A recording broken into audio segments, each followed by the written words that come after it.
Mae nifer ohonoch chi wedi bod yn cysylltu efo fi dros y misoedd dwytha i gwyno am gwasanaethau bus lleol.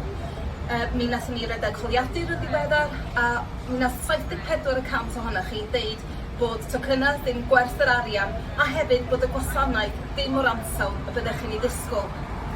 Ni ydyn ni angen gwasanaeth bws sydd yn helpu pawb i gyrraedd y gwasanaethau hanfodol. Dyn ni wedi cael gymaint o straeon o bobl yn bod yn hwyr i apwyntiad doctor, i gasglu plant yr ysgol, neu o ran gwaith oherwydd y gwasanaeth bws. Dyn ni hefyd wedi clywed na nid dim ond problem oherwydd Covid ydy'r problem efo'r gwasanaeth. Mae hyn yn golygu bod yna broblemau wedi bod am nifer o flynyddoedd.